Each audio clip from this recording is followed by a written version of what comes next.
I found the texts 4 hours gosh, before are my you wedding. serious right now? My fiancé was sleeping with my maid of honor. The words trembled on Emma Carter's lips as she stood in front of the mirror, mascara wand frozen in midair.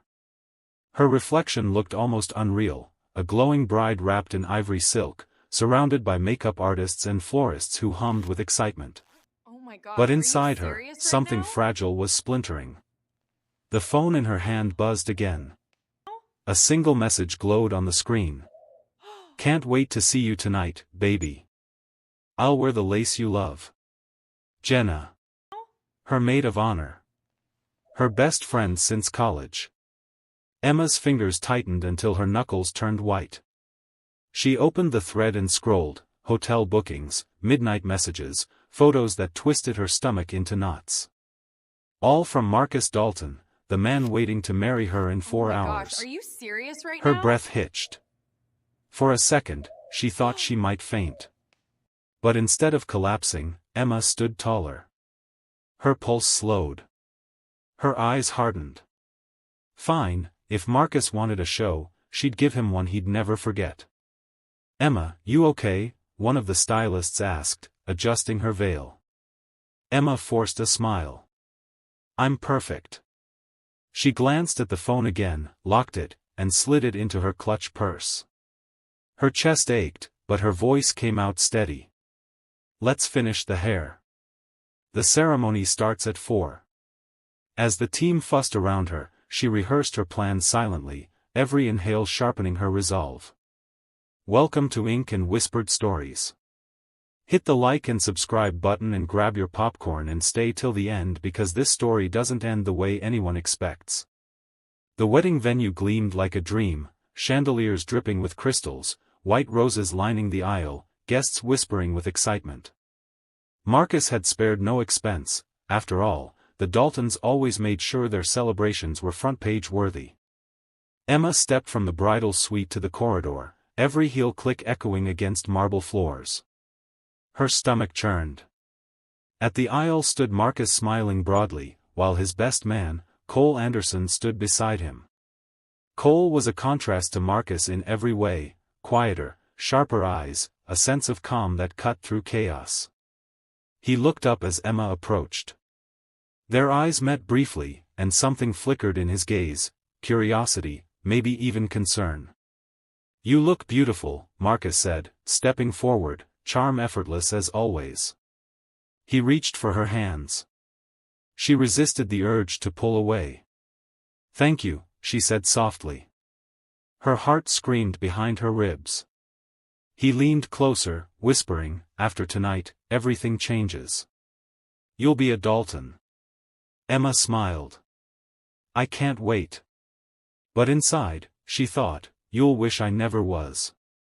Emma's hands shook as she lifted her veil, staring directly into Marcus's ice-blue eyes. The officiant cleared his throat and began reading the vows. Marcus' voice came smooth and practiced. I promise to be faithful, he said, looking straight into her eyes. And that's when Emma's heart stopped, not from love, but rage.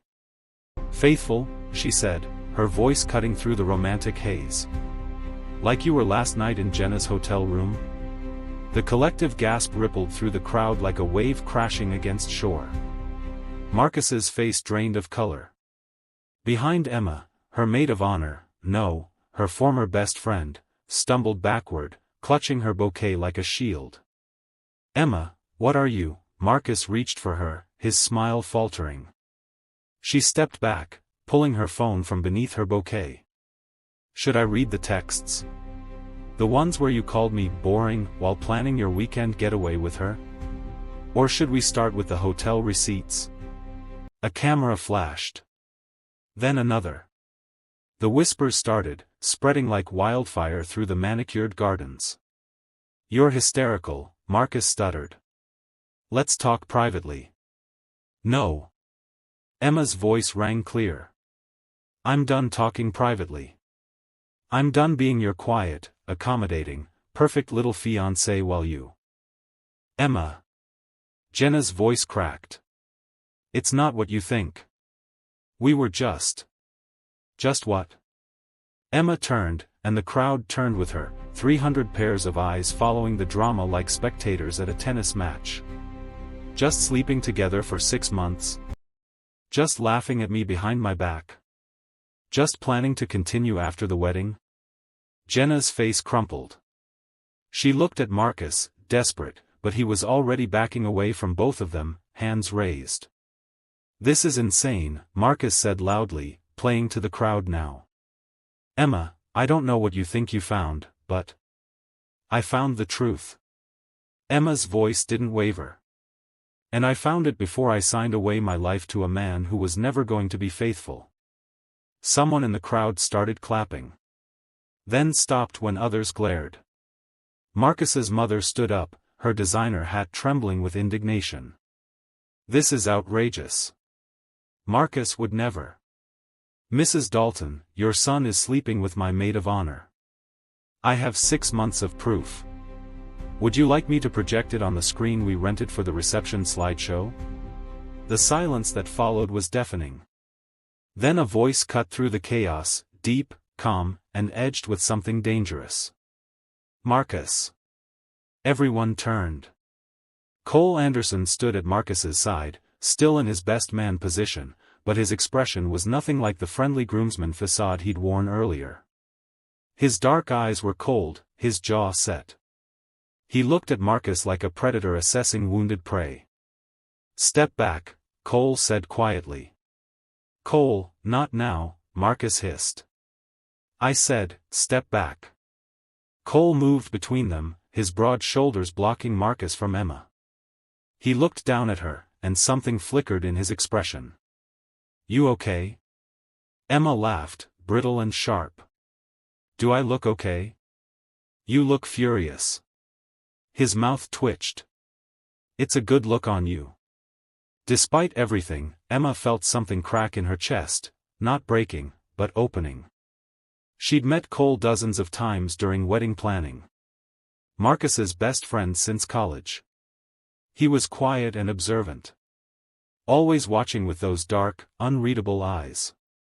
She'd never known what he was thinking. Now, his gaze was crystal clear. Cole turned back to Marcus.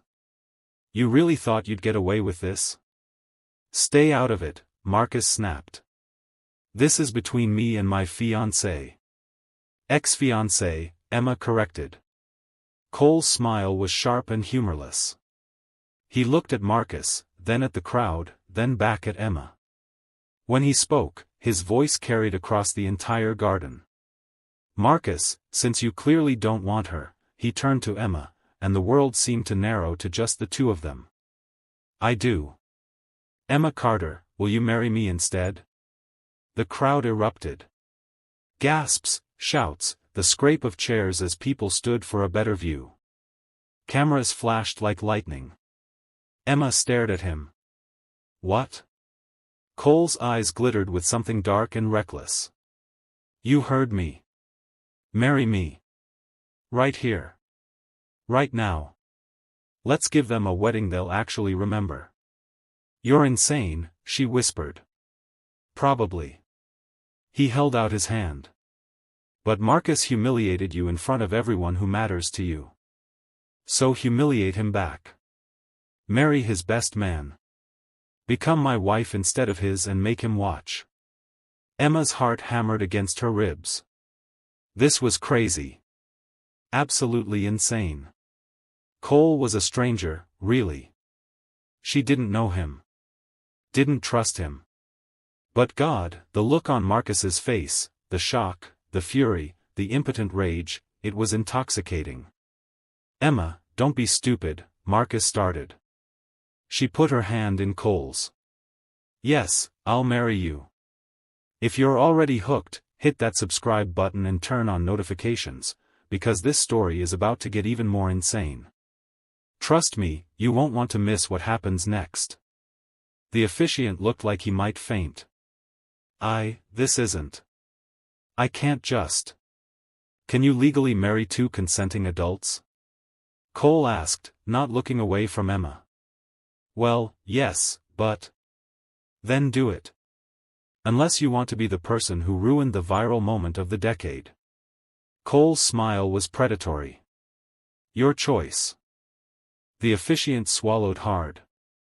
The crowd was shouting now, some protesting, others cheering, most just filming everything on their phones. Emma saw her mother clutching her father's arm, looking faint. Saw Marcus's sister Vanessa standing in the back, her expression cold and calculating. But mostly she saw Marcus, frozen in humiliation, watching his perfect day implode. Do you have a ring? The officiant asked weakly. Cole pulled the wedding band from his pocket, the one meant for Marcus. He held it up to the light. This will do. Everything happened too fast and too slow at once.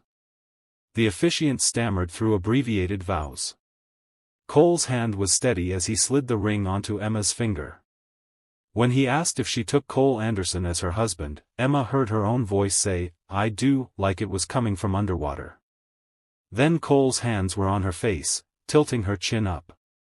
"This is going to be one hell of a story," he murmured. Then, he kissed her. Emma's brain short-circuited. She'd expected something performative, fake, for the cameras. But Cole kissed her like he meant it, deep and claiming and thorough. His hand cupped the back of her neck, his fingers tangling in her hair. She tasted champagne and mint and something darker, more dangerous. When he pulled back, the crowd was roaring. Half celebration, half outrage. Cole turned to Marcus, Emma's hand still in his. "Thanks for the wedding, brother. We'll send you a thank you card." Marcus's face was purple with rage. "You son of a..." "Careful," Cole said softly. "There are cameras everywhere. Wouldn't want to ruin your reputation more than you already have." Jenna was crying somewhere behind them. Marcus's mother was shouting. Security was trying to calm the crowd. And Emma stood there in her wedding dress, her hand in a stranger's, legally married to a man she'd spoken to maybe a dozen times. What the hell had she just done? Cole leaned close, his breath warm against her ear. "Play along. Trust me for the next 5 minutes, and I'll explain everything." Then he was pulling her down the aisle, away from the chaos, while cameras flashed and guests shouted and the world tilted sideways. Emma's dress trailed behind her like a white flag of surrender, or maybe a declaration of war. They made it to the bridal suite before Emma's legs gave out. She collapsed onto the velvet settee, her veil askew, her bouquet long abandoned. Cole locked the door and leaned against it, running a hand through his dark hair. "Okay," Emma said, her voice shaking. "Explain. Now. Before I have you arrested for..." "I don't even know what, but something illegal just happened." Cole looked at her, and for the first time, she saw something other than that cold calculation. Hesitation. Maybe even regret. "Marcus stole my girlfriend 4 years ago," he said quietly.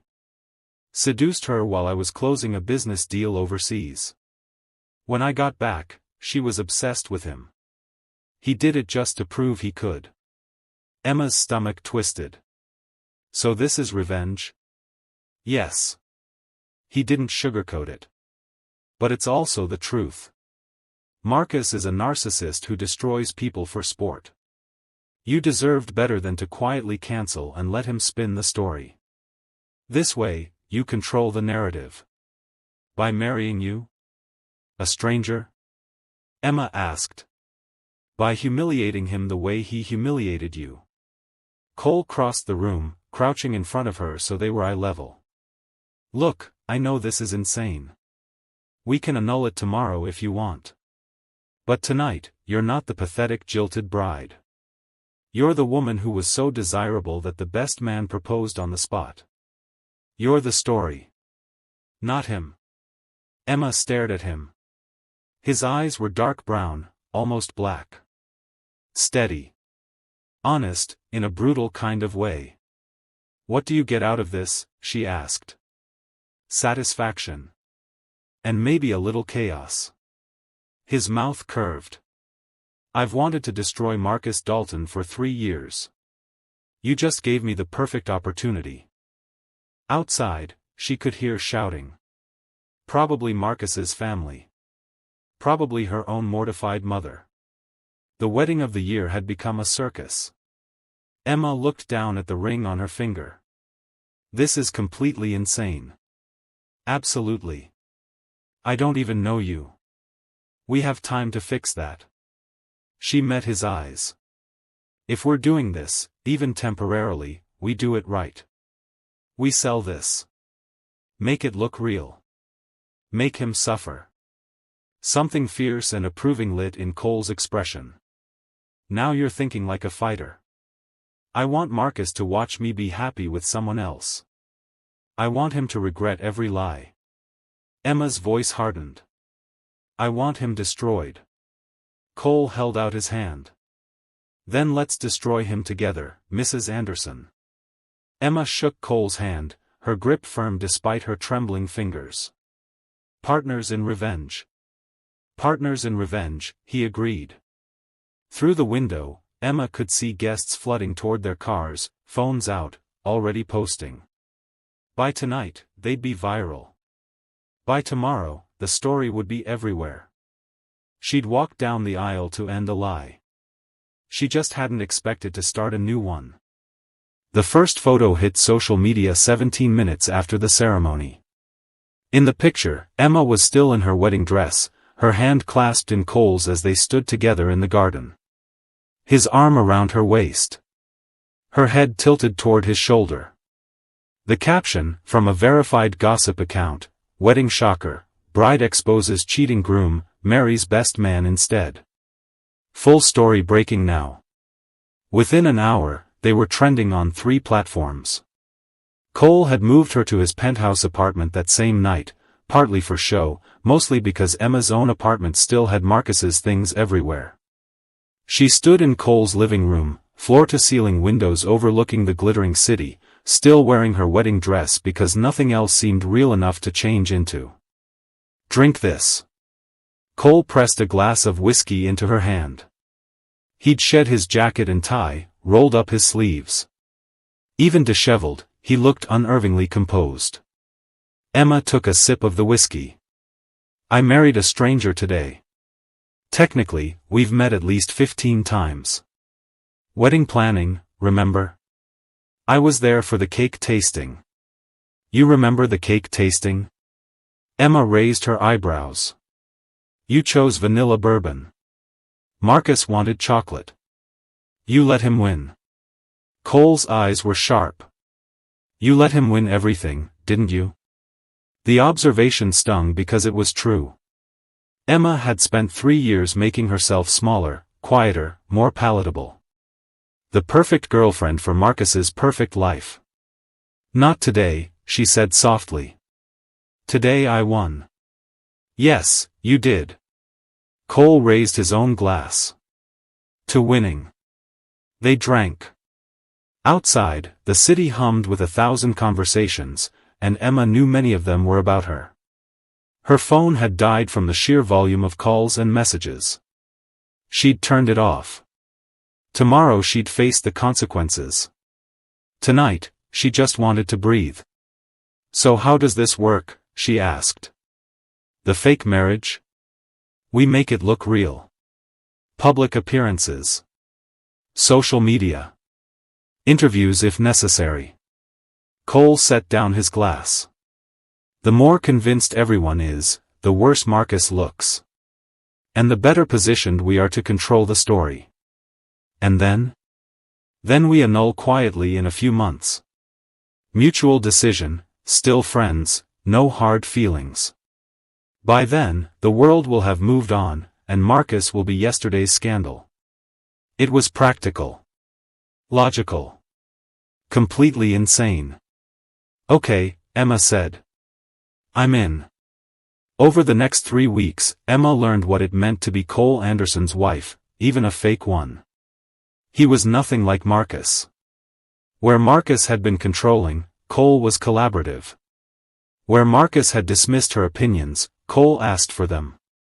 And where Marcus had been unfaithful, Cole was present. Intensely, disturbingly present. Their first public appearance was at Café Laurent, a trendy spot where they knew paparazzi lurked.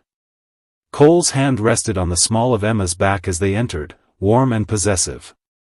She wore a dress he'd had delivered, emerald green, stunning, nothing like the pastels Marcus had preferred. "Smile," Cole murmured. "You're madly in love with me." "I'm madly in love with revenge," Emma corrected. "Even better. That fire in your eyes is perfect." They sat outside, ordered wine they barely touched, and performed intimacy for the cameras. Cole fed her a bite of dessert. Emma laughed at something he said, her hand on his arm. To the watching world, they were the perfect scandal, passion so overwhelming it couldn't wait for propriety.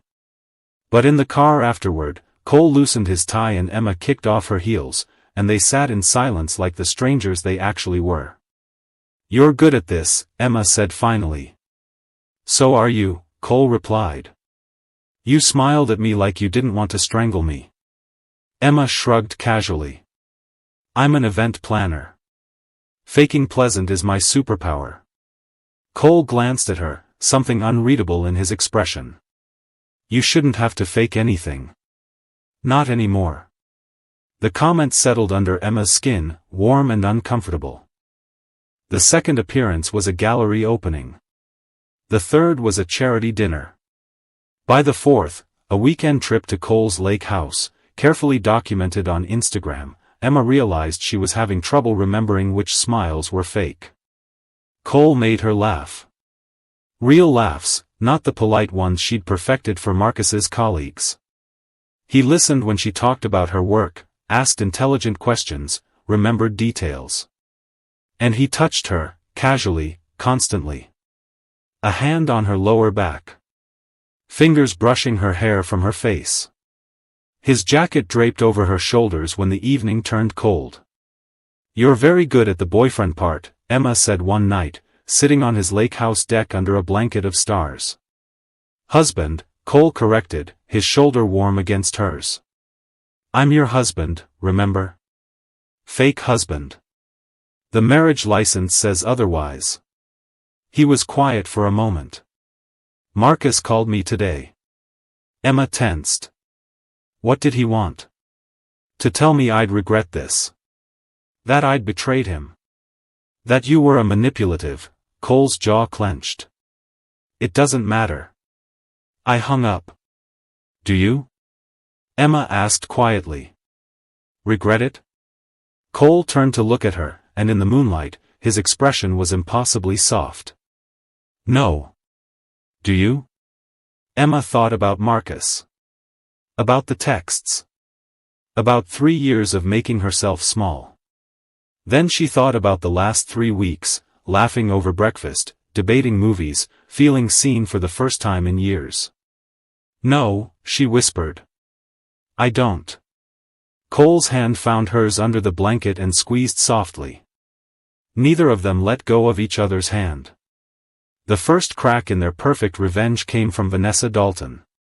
Marcus's older sister was a PR powerhouse, ruthless and brilliant. She'd been silent since the wedding, but Emma should have known that silence was strategic. The article dropped on a Tuesday morning, "The Truth Behind the Wedding Scandal, Emma Carter's Calculated Revenge Plot." It was everywhere. Photos of Emma and Cole at the cake tasting months ago, circled in red. A source close to the couple, claiming they'd been having an affair before the wedding. Text messages, fabricated, but convincing, showing Emma and Cole planning the public humiliation together. The narrative flipped overnight. Emma wasn't the wronged woman anymore. She was the villain. The gold digger who'd orchestrated everything for fame and Cole's money. Emma's phone exploded with vitriol. Her event planning clients started canceling. Someone threw paint on her office window. She sat in Cole's apartment, watching her career implode in real time, and felt 3 years old again, small, powerless, wrong. "They're destroying me," she whispered. Cole was on his phone, pacing, his expression thunderous. "Vanessa's behind this. She's protecting the Dalton name by making you the villain. It's working." Emma muttered. "Not for long." He stopped pacing. I have evidence. Marcus's business fraud. Vanessa helped cover it up. If I release it. Emma cut him short. You'll start a war. Yes. Cole looked at her. But I'll win. Say the word, Emma. She wanted to. God, she wanted to burn their world down. But something stopped her. What happens to us, she asked. When this is over? Do we just annul and walk away? Cole went very still.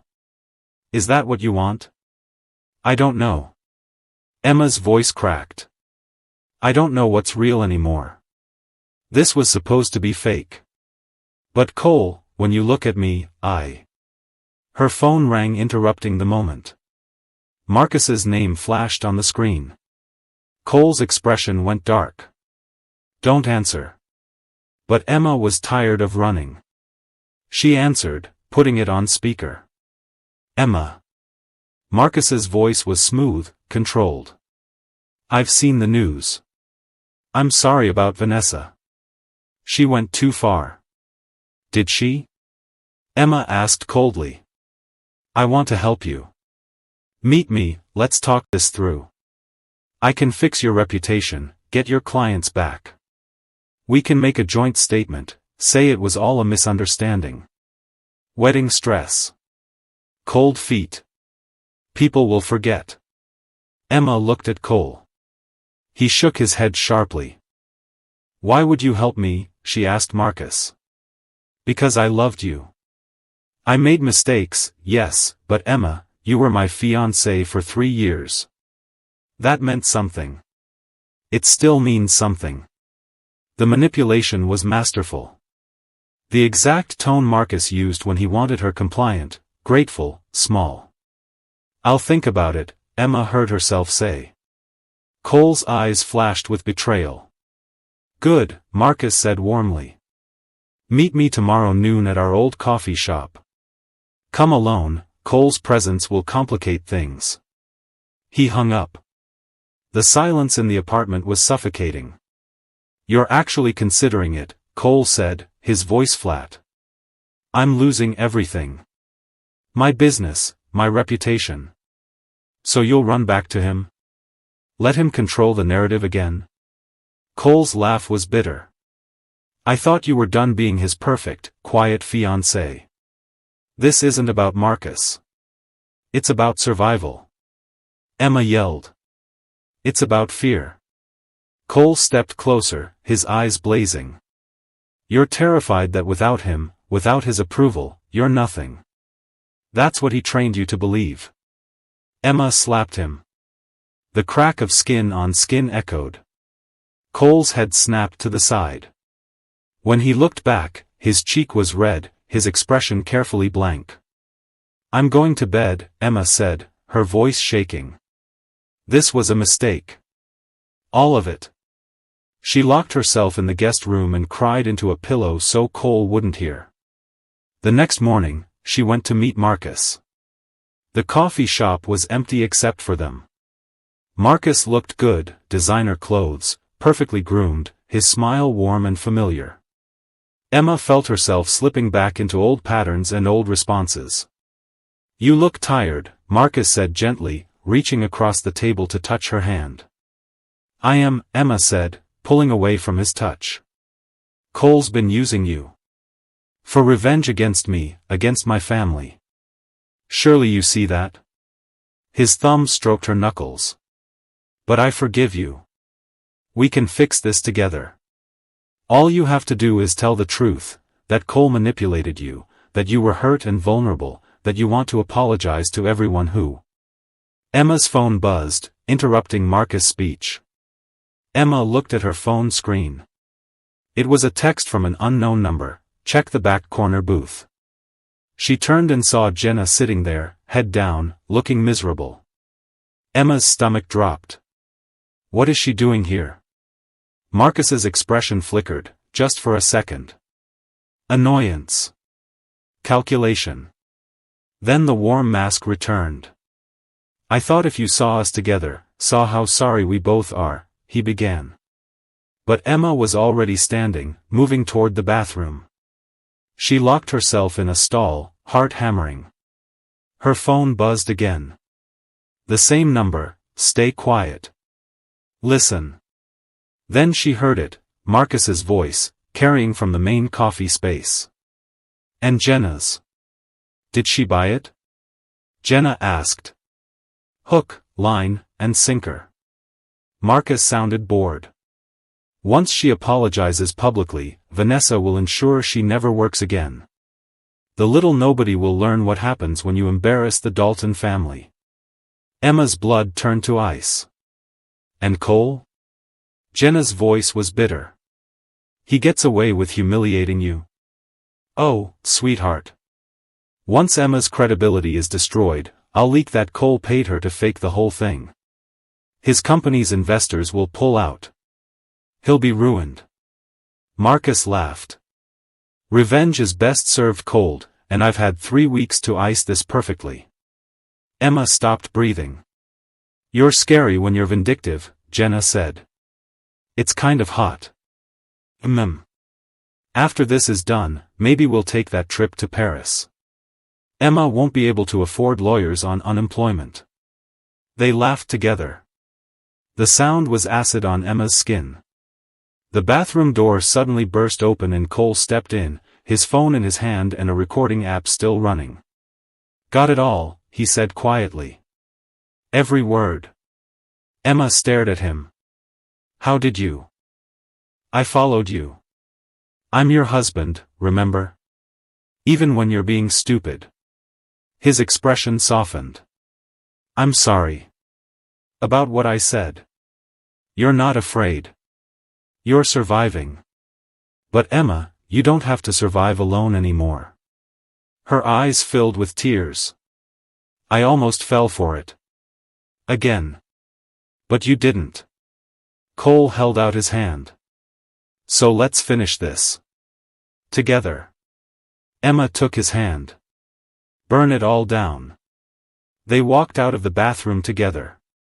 Marcus and Jenna looked up, their expressions shifting from smug to horrified as they saw Cole's phone. That was a lovely confession, Cole said pleasantly. Very thorough. The fraud, the blackmail, the conspiracy to destroy Emma's career.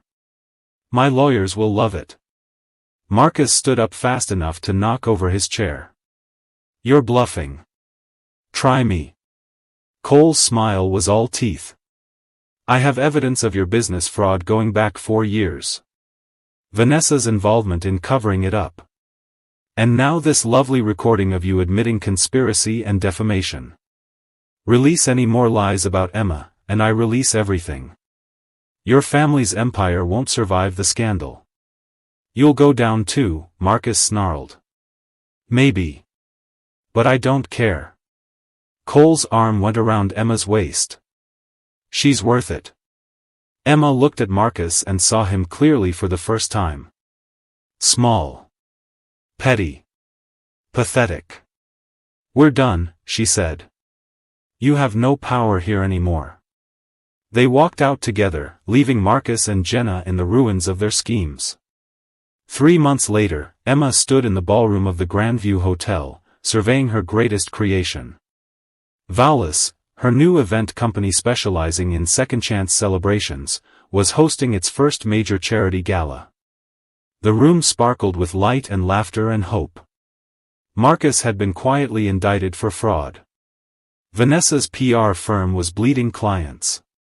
Jenna had left the city. And Emma had built something new from the ashes. You did it, Cole said, appearing at her side with 2 glasses of champagne. He wore a tuxedo like he was born to it. This is incredible. We did it, Emma corrected. I couldn't have survived without you. Sure you could have. But I'm glad you didn't have to. He set down the glasses. Emma, I need to tell you something. Her heart stuttered. Okay. This was supposed to be fake. A temporary revenge. Cole took her hands, his expression more vulnerable than she'd ever seen it. But somewhere between the third staged date and the 100th real conversation, I fell in love with you. Actual, terrifying, real love. And I know we said annulment, I know that was the plan, but... Before he could finish his words, Emma lurched forward and kissed him. Deep, real and true, in front of all their guests, with no cameras to perform for and no revenge to stage. Just them, just this, just real. When she pulled back, Cole's eyes were wide. I fell in love with you too, Emma whispered. Somewhere between the fake smiles and the real laughter. You became home. So. Cole's smile was hesitant, hopeful. Mrs. Anderson. What do you say we make this marriage real? Emma laughed, the sound bright and free. I say we're already married, genius. Let's just stop calling it fake. Cole pulled a ring box from his pocket. Inside was a new ring, nothing like the borrowed one from that chaotic day. This one was emerald, her birthstone, set in delicate gold. Then let me propose properly. No revenge. No schemes. Just me, asking you to be my wife. For real this time. Forever, if you'll have me. Emma's vision blurred with tears. Yes. 1,000 times yes.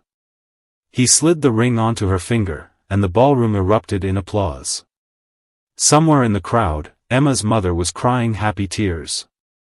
Her real friends, the ones who'd stood by her, were cheering. Cole kissed her again, and Emma felt the last piece of her broken heart click into place. I walked down the aisle once to end a lie, she murmured against his lips. And now? Cole asked. Now I walk through life with the truth that found me when I needed it most. Emma smiled. The truth that loved me even when I was broken. You were never broken, Cole said fiercely. You were just finding your way to me. They danced under crystal chandeliers, the future bright and uncertain and entirely theirs. Emma had lost everything she thought she wanted. And gained everything she never knew she needed. Revenge had brought them together. But love, real, messy, imperfect love, would keep them that way. If this story wrecked you in the best way, smash that like button and drop a comment telling me whose side you were on, Team Marcus, just kidding, no one's Team Marcus, or Team Cole from the start. Subscribe for more stories about second chances and the love that finds us in the ruins. Because sometimes the best revenge is living well, and loving better. See you in the next one.